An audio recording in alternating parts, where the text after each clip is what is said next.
Let's go. So this is the hardest I think I've ever worked on a video, which is why I'm going to need your help, okay? I'm looking at you right now, okay? And while I ask you this question, here's Z. Which quarter has been LSU's best under Ed Orgeron, okay? So just give it your best guess right now. And then I want to follow up with this question. Which quarter is the most important quarter in all of college football? Okay. There is a pretty crazy trend when it comes to LSU football. What are you doing, Z?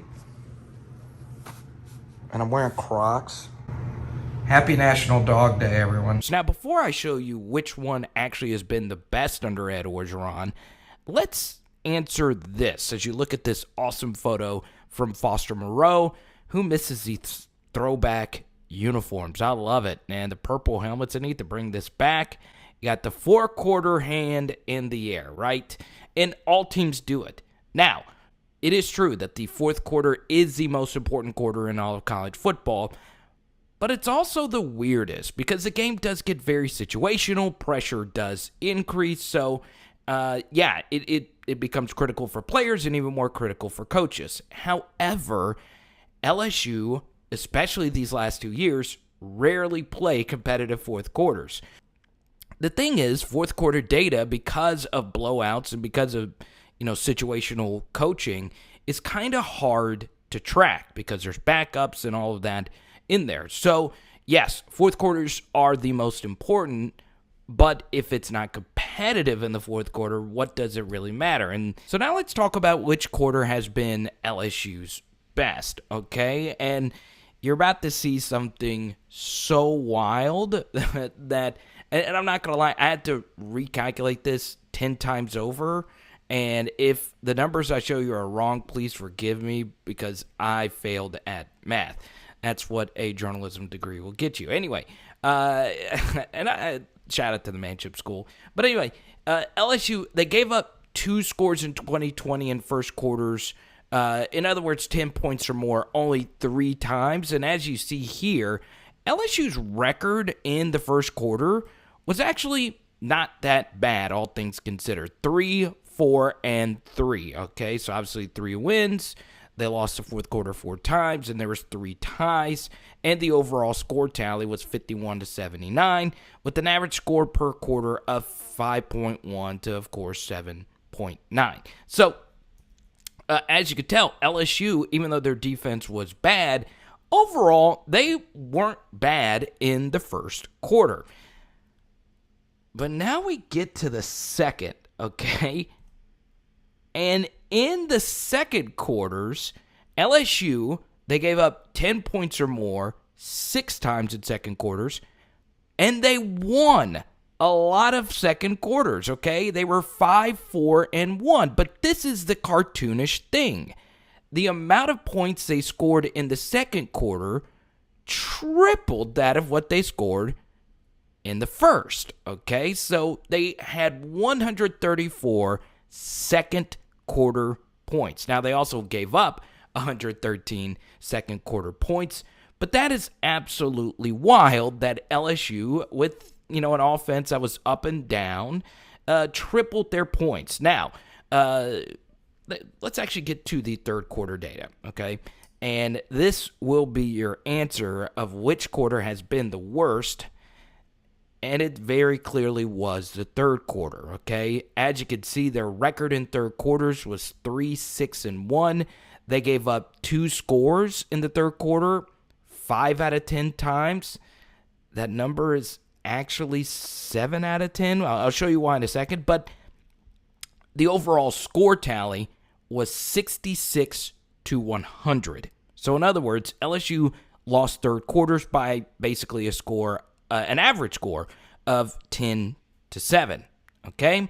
So as we shared with you earlier, fourth quarter data gets kind of weird because obviously if you're getting blown out by Alabama or you're blowing out Vanderbilt, you're putting in backups and the foot's off the gas at this point. So that's why, I included all that earlier about the fourth quarter. So we really just need to focus on the first, second, and third quarters, okay? Especially considering the 2019 team played also a bunch of uncompetitive fourth quarter games, okay? So this is the first thing I want you to take away from this, okay? Second quarters just in general are going to feature higher scoring quarters because of end of half management. So LSU played in a lot of games where either them or the opponent kicked field goals at the end of the second quarter, which is obviously something you don't do at the end of the first or the third. So situations does help out, but still, this is absolutely wild that LSU scored that many more points in the second than they did in the first. Now, let's actually go a little bit deeper on this, okay? While that is true, I still can't believe what I'm about to share with you. LSU actually scored more second quarter points than the 2019 team did in the third quarters. And that was in 12 Power 5 games, okay? We'll get to more 2019 data in just a second, but I'll let you know this. LSU was absolutely ridiculous in second quarters. It was by far their best under Ed Orgeron, okay?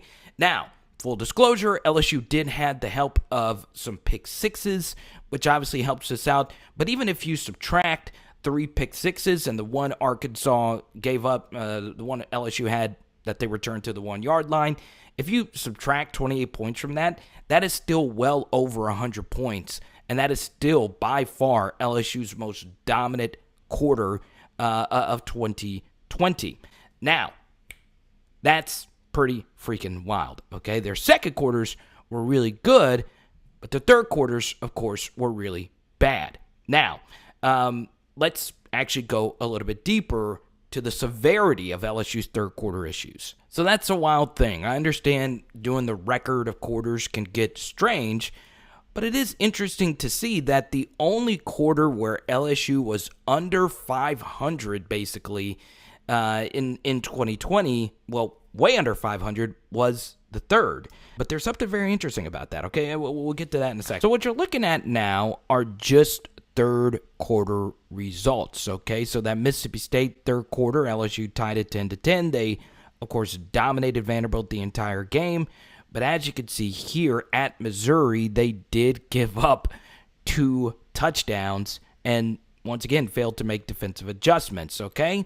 But you see in parentheses under some of these scores, I included early scores in the fourth quarter, and LSU gave up a lot of those as well. So when you factor in that South Carolina missed a chip shot field goal and the fact that Arkansas scored an early fourth quarter field goal, that means LSU gave up 2 scores in 7 out of the 10 games that they played in the third quarter, okay? So that shows you LSU in particular was a really bad third quarter team. And also Auburn scored on the first play of the fourth quarter. So that period is where LSU was really bad. So does LSU have a third quarter problem? Well, pretty clearly they did last year, and that's even backed up even more by something a little more accurate, which is win probability data, which factors in opponent, play-by-play, what's happened before and after in game situation. And as you see here, if you watch yesterday, this is a win probability chart from CFP data. And as you could see, the first play here, LSU of the third quarter had a 68% chance of winning, even though they were down by 3 here. But then at the end of the third quarter, the final play was around here, okay? So their win probability went down to actually 48%. And if you include the rest of the drive, which, of course, we've been doing on these studies, you see here that eventually Mississippi State scored a touchdown on this drive to finish out that third quarter drive. So you notice in that period, LSU's win probability went from 68% to 28% in around a 16, 17-minute period, okay? You can go to any ESPN box score and you could see win probability right here around the third quarter. You could see very similar stats from ESPN's side of it as well. So you see the flip and win probability here. It went from LSU winning 75% of the time to about Mississippi State winning 75% of the time, which is a pretty drastic flip just in that 16, 17-minute period. What you guys have been looking at scrolling down your screen is the change in win probability. So the number to the left is what LSU's win probability was at the start of the third quarter, and obviously the number to the right is what it was at the end of the third quarter, and the parentheses is where it was at the end of the first drive of the fourth quarter. And as you could tell, outside of the Missouri game where, Miles and Terrace went off, LSU was not great in third quarters of close games, and this chart doesn't include Texas A&M and Auburn, which were also atrocious third quarters, and it comes out to about a negative 16% change average. So in competitive games, outside of the Missouri game, which, by the way, was still a really bad third quarter defensively, LSU was not great in third quarters. If you look at box scores or win probabilities. Now, here's the thing. It was just 2020. So, once again, it was the year where LSU lost all this talent and Joe Burrow's no longer there. But let's actually take a look at 2019. Let's do the same thing we just did with 2020. So, in first quarters, LSU's defense was really good. They never gave up 2 scores in any first quarter. And, of course, the LSU offense was great in first quarters as well with the record of 9-1-2. Outscored opponents 139 to 41 and 11.5 to 3.7. But this is where the cartoonish stuff begins, where in the second quarter, once again, it's kind of pixelated with my super fancy graphics. This is just ridiculous. 193 second quarter points. 193, okay? With an average of about 16.1. You rarely go for 2 in second quarter. So basically, 17. That's crazy. The 2019 offense basically averaged 3 scores per second quarter, okay? Which makes a lot of sense. Joe Burrow, you throw your best defense out at him, he eventually figures it out, along with the rest of the LSU offense.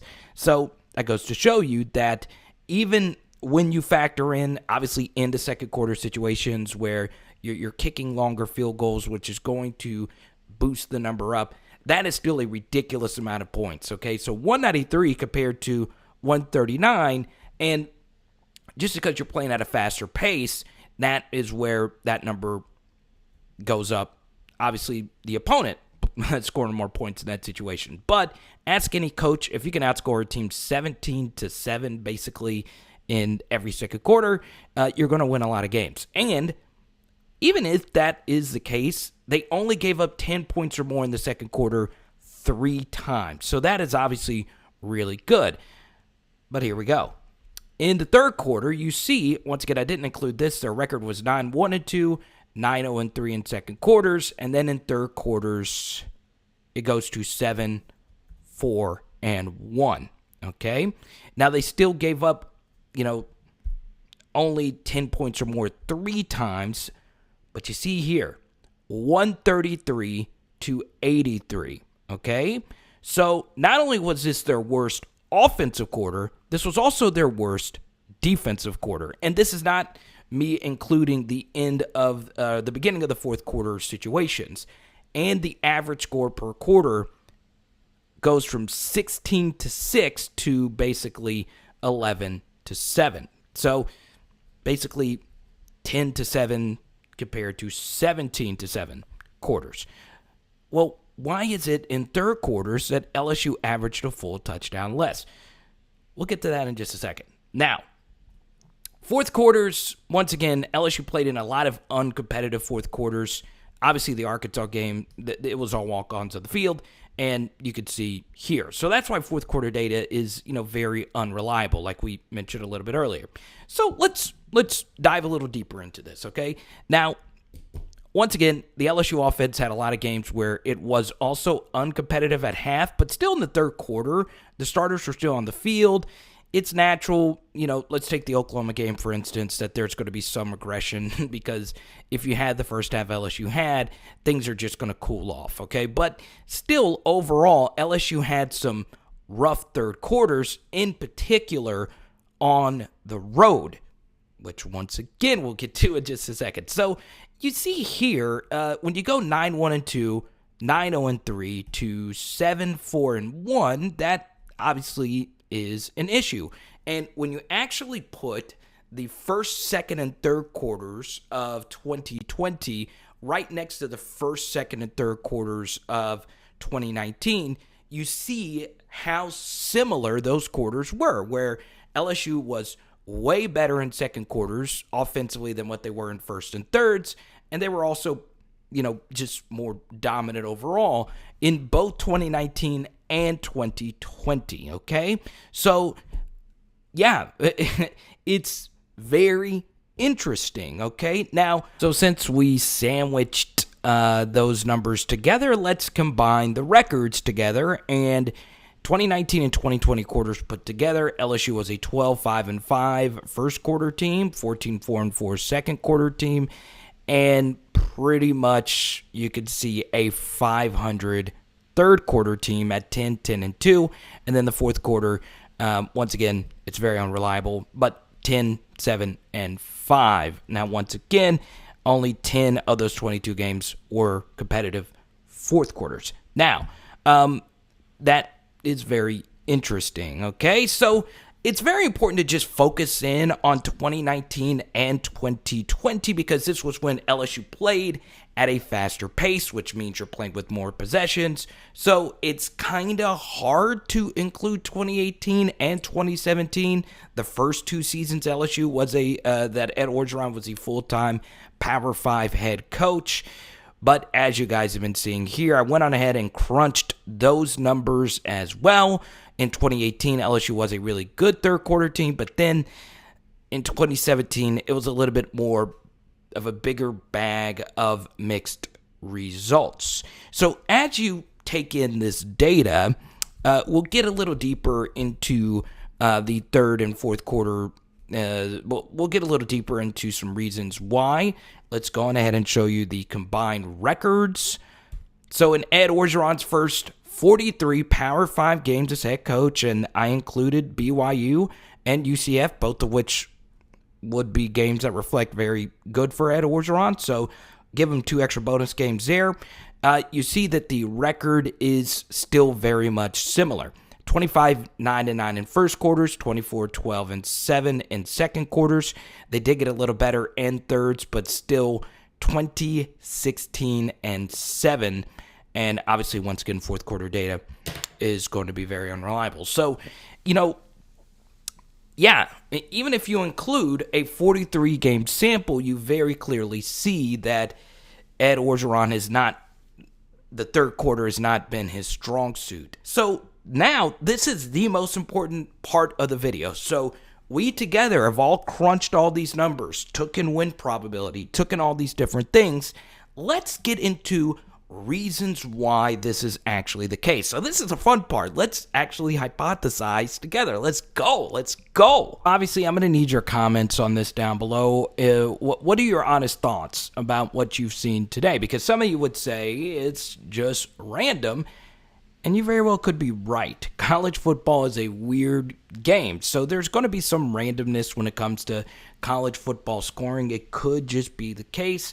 But once again, I just think based on the trends and the overwhelming sample that we've all seen today, that there is something to dive a little deeper on, okay? Another thing, some people would say, well, maybe there's something with conditioning because obviously the third quarter is a little bit later in the game. I would actually argue the opposite. LSU's great second quarters are indicative of how well conditioned they are, okay?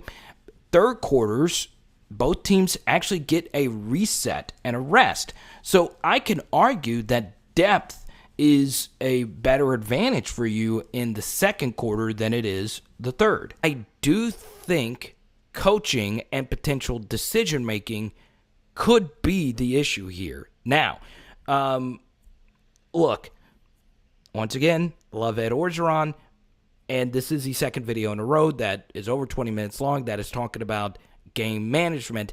It is not Ed Orgeron's strong suit. Now, once again, he has a bunch of other strong suits, such as being a CEO, head coach, ambassador for the university, recruiter, and all of that. And that's great.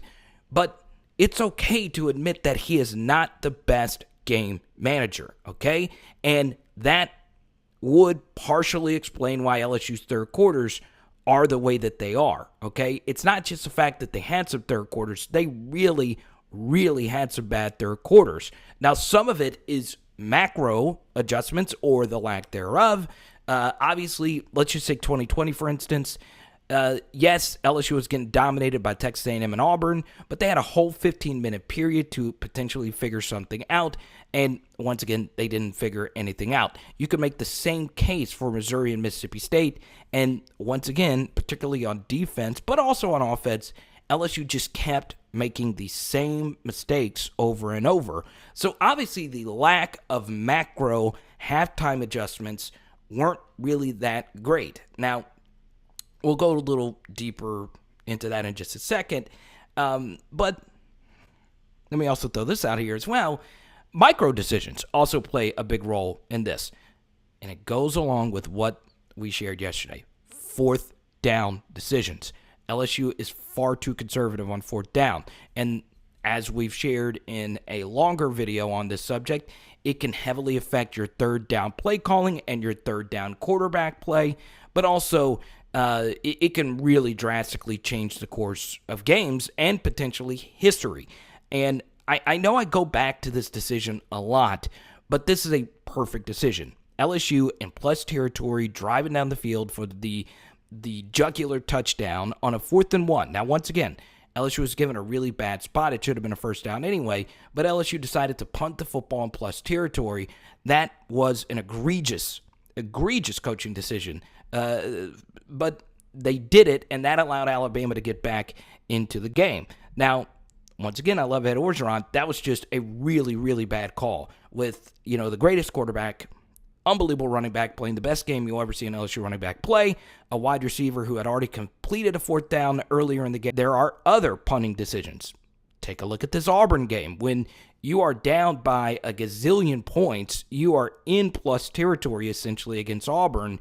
You punted the football, essentially waving the white flag, and Auburn on the very next play scored a 90-yard bomb. And something you guys have been seeing is, in particular, the first drive of the third quarter. So, once again, I dove a little deeper, and I was like, you know what? It seemed to have been that LSU gave up a lot of points right out of the half, and that actually turned out to be true. Of the 10 games that LSU played last season, 5 of those games featured the opponent scoring a touchdown on their first drive of the half, and Mississippi State scored a field goal, okay? So only Vanderbilt, which was a blowout, Arkansas, Texas A&M, and Alabama were games where LSU defense gave up a score. Now, 2020, their offense did a good job of starting, a quarter, but still one of those touchdowns was the South Carolina kickoff return by Trey Palmer. That even includes 2019 as well, where the first drive of third quarters, the LSU defense wasn't really that great either. As you can see here, of their 12 Power 5 games, 6 of them featured a touchdown on the opponent's first drive of the quarter, and Auburn, of course, kicked a field goal there. And, of course, the 2019 offense had some good first drive of their third quarters as well, but still, it goes to show you that coming right out of the gates, LSU has had issues, and in the past, there were some other games where that was also the case. Go back to 2017, LSU was getting beaten down by Troy, and the first drive of the third quarter, Troy scored again. So, it's coming right out of the gates. That's where a problem is, just coming straight out of halftime. And, that's a specific one as well.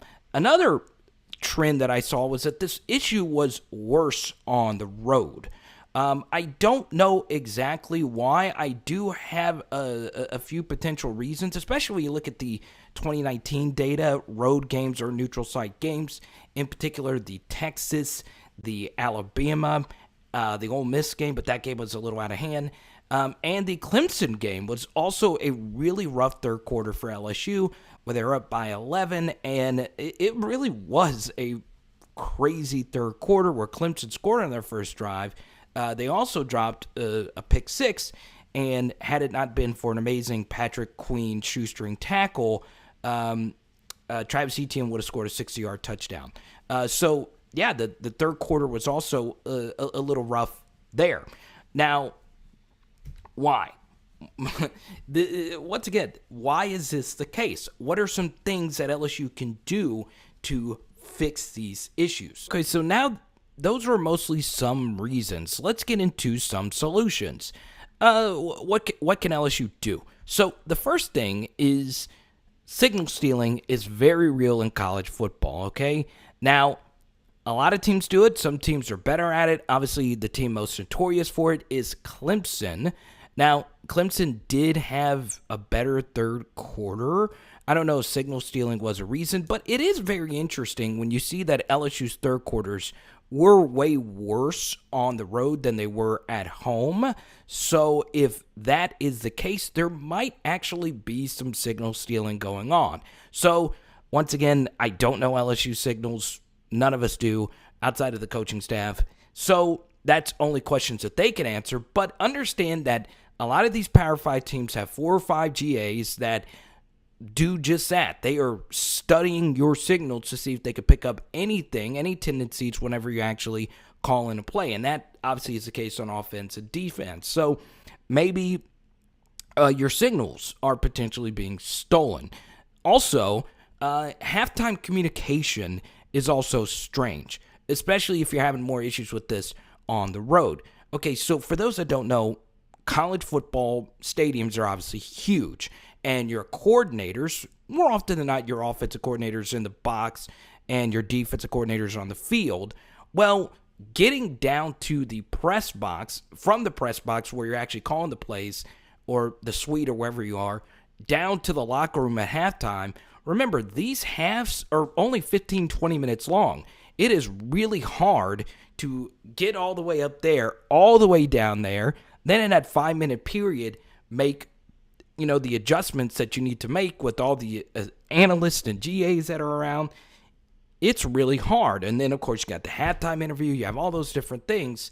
So, yes, halftime communication is something that you also need to reevaluate, okay? Not just the actual specific adjustments you do, but how do you communicate? Maybe you need to give is your halftime speech not as vigorous or detailed before the game as it is during halftime? Maybe that is something, because the one thing I saw consistently was LSU just lacking a little bit of killer instinct in that third quarters. And once again, they did have some third quarters where they really put the foot on the jugular. Obviously, the Georgia game and the SEC championship game is a good example of that. But still, maybe maybe messaging could be an issue. Now we get into something a little bit more detailed, which is your pregame preparation. Now, why does your pregame preparation affect what you do in the third quarter? Well, you're currently looking at a conversation I had with a high-level defensive coordinator, and what he shared with me was in the third quarter of games, and he's also let me know that offensive coordinators do this as well. Well, at least I'm guessing offensive coordinators do this as well as defensive coordinators. Maybe you should have some plays that you show in the third quarter that you didn't show for the rest of the game. So let's just say you as a defense had consistently been playing too high safety, okay? And you're playing your safeties back. And then in the third quarter, once the offense adjusts for you playing a lot of too high, roll into 3 high. Play some quarters, play some house blitzes, run 0 man. Give them something that they're not prepared for, something that they haven't seen, and make that decision before the game actually begins. So that's the thing about college football. These coordinators and analysts that you go up against, they're so good at adjusting, all of them. Maybe before the game, you have an adjustment that you know you're going to make in your back pocket that they don't have any information on based on what you've already shown in the first and second quarter. So yeah, you guys have seen it all. You've seen some coaches chime in on this, and it's very interesting, right? I do want to share with you this. how does all of this apply to now? When LSU obviously plays UCLA, it is a true road game where the third quarter issues have been a little bit worse, and they are an experienced team with a very talented head coach. Now, here's the thing. If LSU has a rough third quarter against UCLA, they do have one thing going for them on this 2021 roster, a more experienced, battle-tested group. Okay, part of what made 2019 so good was even when they had these third quarters, like against Clemson and Alabama, where the game became a little bit more competitive, they had number 9, they had number 22, they had, these experienced guys that were good enough to deal with that adversity. So LSU will have that going for them. But even with that said, it's got to be better. Because remember, like we touched on yesterday, and once again, a long championship week video on coaching, games are going to be more up in the balance. Games are going to be more 50-50. And you're going to need to put your teams in the most optimal position to win, to, of course, win a lot of these games that are going to be very competitive. So we'll see what happens. And obviously, I will give Ed Orgeron and LSU a lot of credit. They have been a really good fourth quarter team. So once again, that is the most important quarter, but still, you would like your third quarters to be better. Now, once again, give me your honest comments down below on today's study. Obviously, spent a lot of time on it. You might fully disagree with it.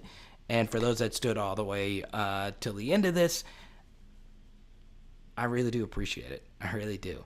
It is Power Hour LSU. Boom! So floating in your face are some other championship week videos. And, chicken wing, lemon pepper night 2. Let's go!